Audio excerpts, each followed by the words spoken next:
नमस्कार। अंडमान निकोबार द्वीप समूह में 8 मार्च को अंतर्राष्ट्रीय महिला दिवस मनाया जाएगा। इस सिलसिले में महिलाओं के लिए कई प्रतियोगिताएं आयोजित की जाएंगी।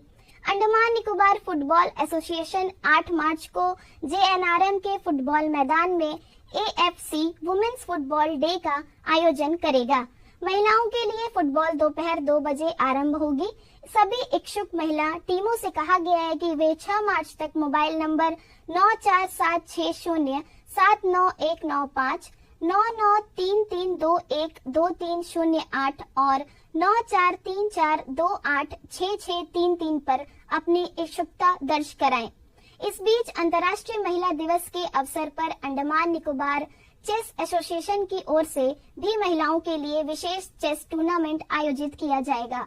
8 मार्च को डेयरी फार्म स्थित एसोसिएशन के चेस सेंटर में यह प्रतियोगिता होगी। इन दोनों ही प्रतियोगिताओं के लिए प्रविष्टि निशुल्क रहेगी। इसके लिए महिला खिलाड़ी 6 मार्च तक अपनी प्रविष्टि दर्ज करा सकती हैं। अधिक जानकारी और पंजीकरण के लिए मोबाइल नंबर 9933217055 पर संपर्क किया जा सकता है। वैज्ञानिक सलाहकार समिति की बैठक क्यारी के कृषि विज्ञान केंद्र में आयोजित हुई। क्यारी निदेशक डॉक्टर एकनाथ बी चाकुरकर की अध्यक्षता में हुई इस बैठक में कृषि मत्स्य विभाग सहित संबद्ध विभागों के अधिकारी और वैज्ञानिक शामिल हुए। इस बैठक में संबंधित मुद्दों पर विस्तार से चर्चा हुई।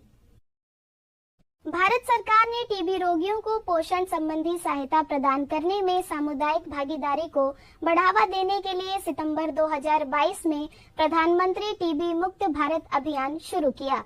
इस पहल के तहत दानदाताओं, जिन्हें निश्चय मित्र के रूप में जाना जाता है, में व्यक्ति, गैर सरकारी संगठन, सहकारी समितियां, धर्म आधारित संगठन, कॉरपोरेट, राजनीतिक दल और अन्य शामिल हो सकते हैं। एक निश्चय मित्र आवश्यक पोषण संबंधी सहायता प्रदान करने के लिए कम से कम 6 महीने की अवधि के लिए एक या अधिक सहमति वाले टीबी रोगियों को गोद ले सकता है। केंद्र शासित प्रदेश प्रशासन के वरिष्ठ अधिकारियों ने सक्रिय रूप से निश्चय मित्र के रूप में पंजीकरण कराया है और सक्रिय रूप से टीबी रोगियों को पोषण संबंधी सहायता प्रदान कर रहे हैं। इसके अतिरिक्त स्वास्थ्य विभाग के डॉक्टर और कर्मचारी, जिला प्रशासन के अधिकारी, अन्य संबंधी विभाग, एनजीओ, सामाजिक कार्यकर्ता, व्यापारिक समुदाय के सदस्य और पीआरआई प्रतिनिधि भी इस पहल में शामिल हुए हैं।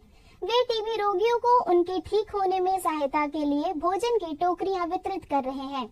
एनिडको ने द्वीपों से टीबी रोगियों को गोद लेने और उन्हें आवश्यक पोषण संबंधी सहायता प्रदान करने का संकल्प लिया है। इन द्वीपों में उपचाराधीन 177 टीबी रोगियों को तीनों जिलों में निश्चय मित्रों से सहायता मिल रही है। निश्चय मित्र के रूप में पंजीकरण कराने के इच्छुक लोग अधिक जानकारी के लिए 031922422132 पर संपर्क कर सकते हैं। सीबीएसई ने राष्ट्रीय शिक्षा नीति के अनुसार 2025-26 तक कक्षा 10वीं में 2 बोर्ड परीक्षा आयोजित करने के लिए एक मसौदा नीति विकसित की है। यह सभी हितधारकों अर्थात स्कूलों, शिक्षकों, अभिभावकों, छात्रों और आम जनता से प्रतिक्रिया प्राप्त करने के लिए सीबीएसई की वेबसाइट cbse.gov.in पर उपलब्ध है। सभी हितधारकों से अनुरोध किया गया है कि वे 2025-26 से कक्षा 10वीं की 2 परीक्षाओं के लिए मसौदा नीति को देखें और सीबीएसई की वेबसाइट पर जाकर 9 मार्च तक फीडबैक, सुझाव यदि कोई हो तो प्रस्तुत करें। हितधारकों से फीडबैक प्राप्त करने के बाद सीबीएसई पर नए शिक्षा सत्र से कक्षा 10वीं के लिए 2 बोर्ड परीक्षा नीति की समीक्षा करेगा और तदनुसार अंतिम रूप देगा। पर्यावरण एवं वन विभाग के तहत वन प्रशिक्षण संस्थान विम्बरलीगंज में वन रक्षकों के प्रशिक्षण का 52वां बैच का पासिंग आउट समारोह आज आयोजित हुआ। इस अवसर पर पीसीसीएफ संजय कुमार सिन्हा मुख्य अतिथि थे। वन प्रशिक्षण संस्थान विम्बरलीगंज में आज फॉरेस्ट गार्ड के लिए आयोजित ट्रेनिंग पासिंग आउट सेरेमनी के साथ संपन्न हुआ। वन प्रशिक्षण संस्थान की स्थापना वर्ष 1966 में विम्बरलीगंज में की गई थी। इस संस्थान का मुख्य मकसद द्वीपों के पर्यावरण एवं वन विभाग के अग्रिम पंक्ति के कर्मचारियों को बुनियादी वानिकी प्रशिक्षण प्रदान करना है। पासिंग आउट समारोह में प्रधान मुख्य वन संरक्षक एवं मुख्य वन्य प्राणी वार्डन संजय कुमार सिन्हा मुख्य अतिथि थे।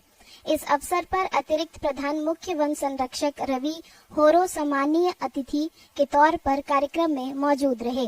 इसके अलावा वन प्रशिक्षण संस्थान के अध्यक्ष कनन और निदेशक AC तिलक के अलावा विभाग के अधिकारी, PRI सदस्य और अन्य आमंत्रित अतिथि उपस्थित थे।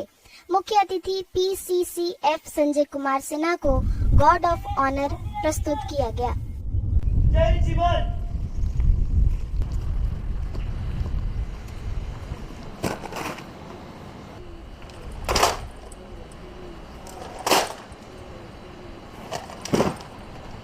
Semanggal! Tas!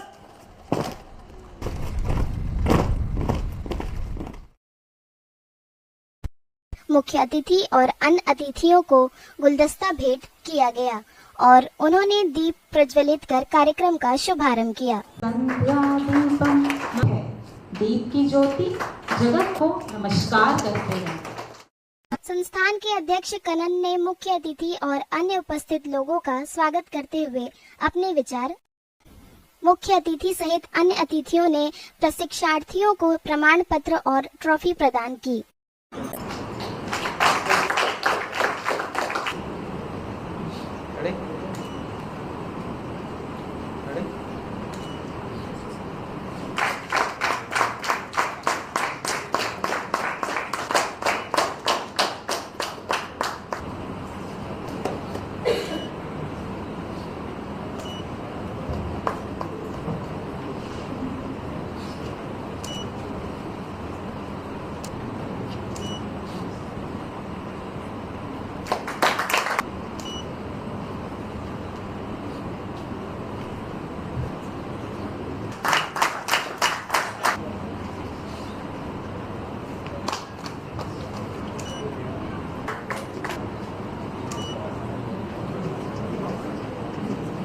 अतिरिक्त प्रधान मुख्य वन संरक्षण रवि होरो ने अपने संबोधन में प्रशिक्षार्थियों से वन विभाग को गौरवान्वित बनाने के लिए पूरे समर्पण और ईमानदारी के साथ कार्य करने की अपील की।